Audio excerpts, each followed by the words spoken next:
आज कक्षा 12 के सभी भैया बहन अवकलन के क्रम में प्रतिलोम त्रिकोणमितीय फलन के अवकलन को सीखेंगे। सबसे पहले तो हम जानें कि प्रतिलोम फलन है क्या। पिछली कक्षा में भी और इस साल भी हम लोगों ने एक पाठ पढ़ा है संबंध और फलन। उस पाठ में फलन की परिभाषा और प्रतिलोम फलन के एग्जिस्ट करने की कंडीशंस पढ़ी। कोई भी फंक्शन y = f(x) अर्थात अगर f from a to b एक प्रक्षेत्रण है और ये प्रक्षेत्रण f बाइजेक्टिव अर्थात एकैक है और आच्छादक है, तब उस प्रक्षेत्रण को कहा जाता है बाइजेक्टिव मैपिंग। अगर ये प्रक्षेत्रण f बाइजेक्टिव मैपिंग है तभी इस मैपिंग f का इनवर्स एग्जिस्ट कर सकता है, और वो इनवर्स होगा f inverse is a mapping from B to A such that f inverse of y equal to x। ये इनवर्स मैपिंग की कंडीशन है कि किसी भी फलन के इनवर्स को एग्जिस्ट करने के लिए उस प्रक्षेत्रण को बाइजेक्टिव होना अनिवार्य है। तब त्रिकोणमितीय फलन के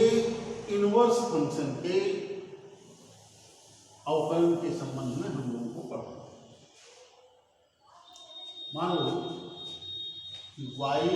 = f(x) कोई एक बाइजेक्टिव फंक्शन है और ये बाइजेक्टिव फंक्शन कंटिन्यूअस है और डिफरेंशिएबल है। दो condition,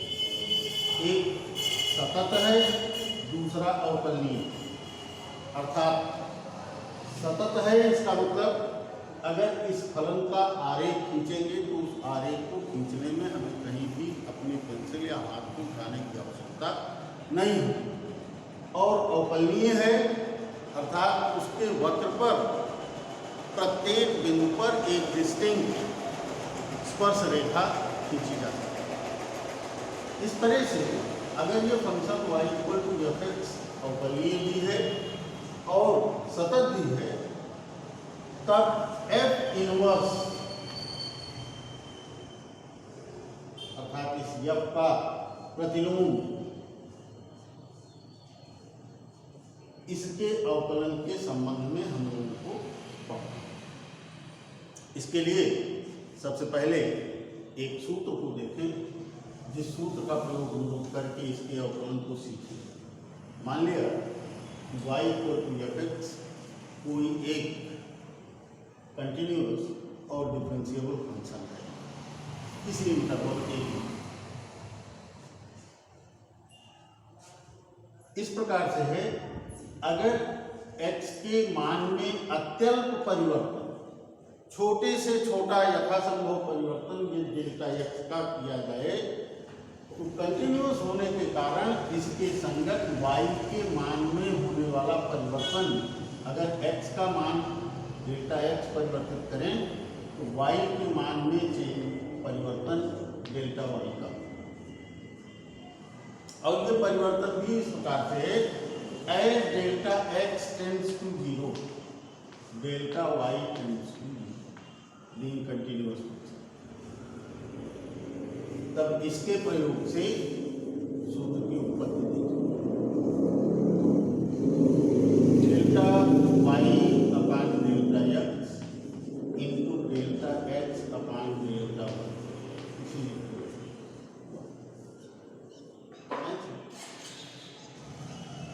delta x upon delta y =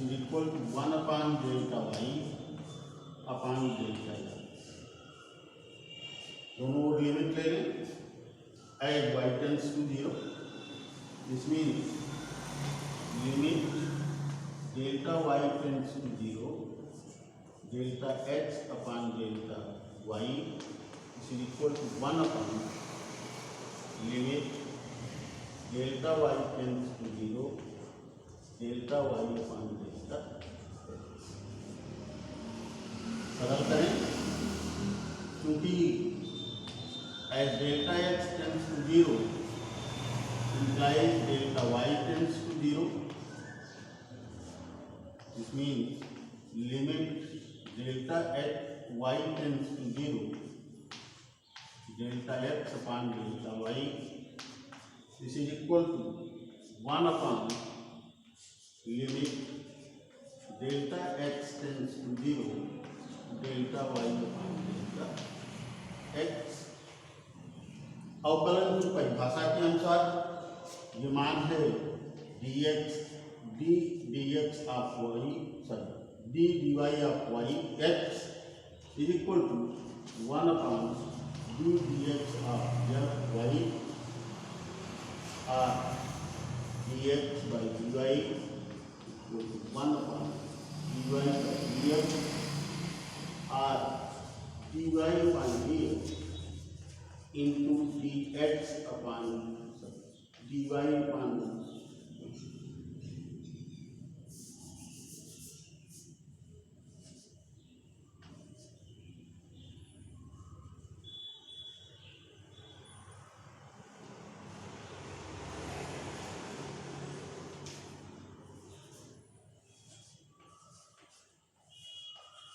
into dx upon dy, this is equal to, इस सूत्र का प्रयोग करते हुए हम लोग अपने वित्तीय प्रतिलोम फलनों का त्रिकोणमितीय फलन के अवकलन के बारे में देखिए, इसके प्रयोग से कैसे उन फलनों का अवकलन करेंगे।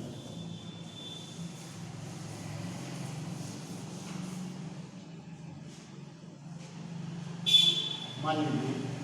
y equal to F X equal to sine inverse x. This means y equal to sine inverse x, या इसे लिखा जा सकता है sine y equal to x. Inverse function trigonometry में हम लोग पढ़े हैं, उस गुण से इस imply x equal to sine y. दोनों x के सापेक्ष अवकलन करें, ये बराबर होगा d dx of x equal to d dx of sine y, या इसको लिखा जा सकता है d dy of sine y into dy dx. उसी सूत्र का यहाँ इसका अवकलन बाएं पक्ष में एक x का अवकलन x के सापेक्ष बराबर साइन y का अवकलन y के सापेक्ष cos y into dy dx और dy by dx is equal to 1 upon cos y, या इसको लिखा जा सकता है अंदर 1 माइनस साइन स्क्वायर त्रिकोणमितीय समीकरण का प्रयोग sine square theta plus cos square theta equal to, यहाँ से मान लिखें, ये मान हो गया d y d x is equal to 1 upon under root 1 minus x, अर्थात d d x of sine inverse x is equal to 1 upon under root 1 minus x square, ये इस उत्पत्ति को हम लोग प्रथम सिद्धांत की सहायता से भी पिछले वर्ष ज्ञात किए होंगे, उसको भी एक बार चाहे तो रिकॉल कर लें।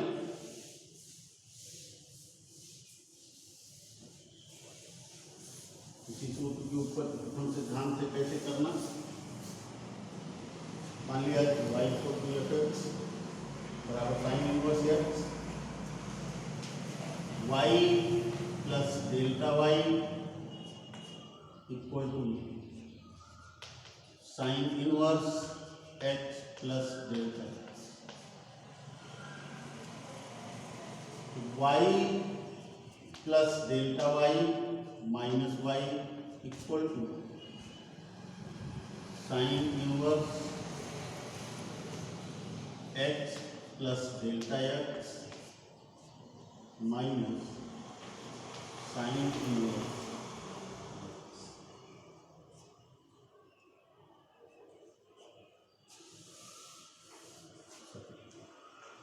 y plus delta y minus y is equal to f x plus delta x minus r delta y equal to f x plus delta x minus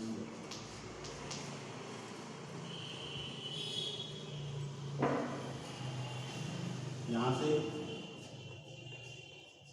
x is equal to sine y, अगर y के मान में delta x का x के मान में delta x का परिवर्तन तो y के मान में भी डेल्टा y का परिवर्तन हुआ, इसलिए x plus delta x minus is equal to sine y plus delta y minus sine y। अब प्रथम सिद्धांत की सहायता से अवकलन का सूत्र d d x sine inverse x are equal to d y upon d x is equal to limit delta x tends to 0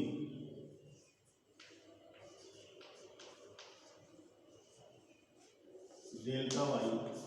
upon delta, या इसी को लिखा जा सकता है लिमिट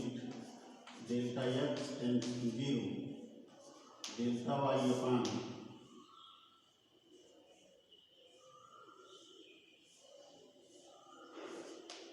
साइन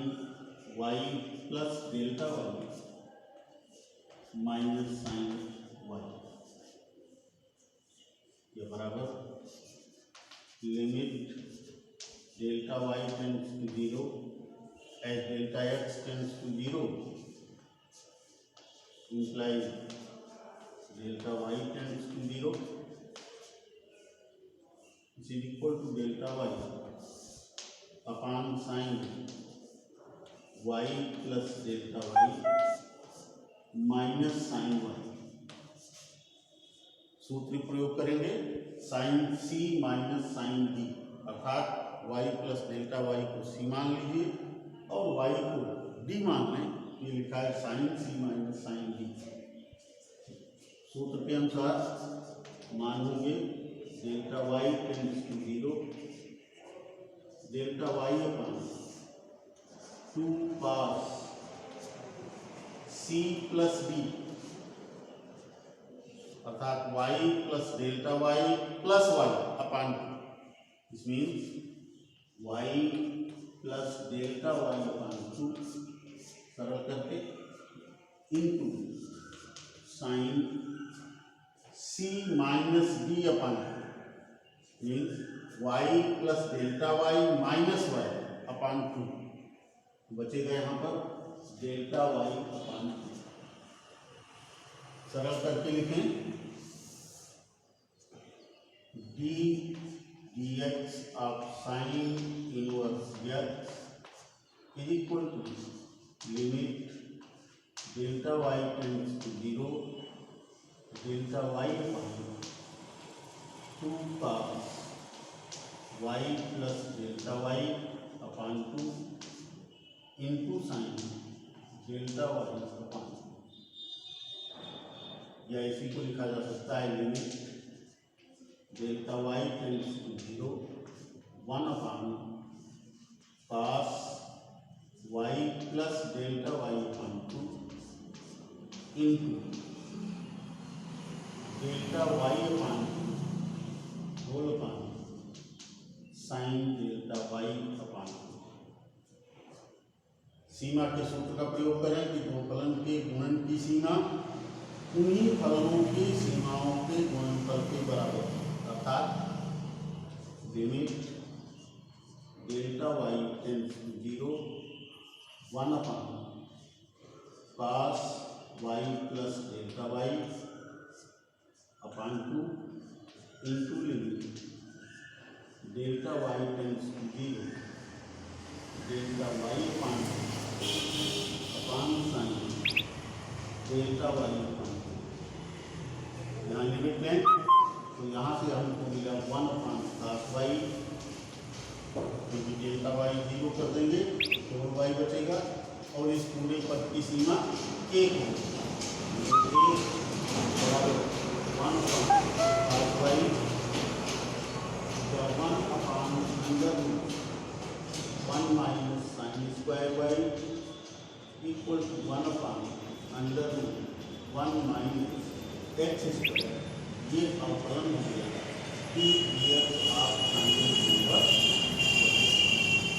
ये प्रथम सिद्धांत की सहायता से इस इनवर्स फंक्शन या प्रतिलोम फलन के अवकलन का सूत्र हमको मिला कि साइन इनवर्स यक्स का यक्स के सापेक्ष अगर अवकलन करेंगे तो मान होगा 1 upon under root 1 minus x.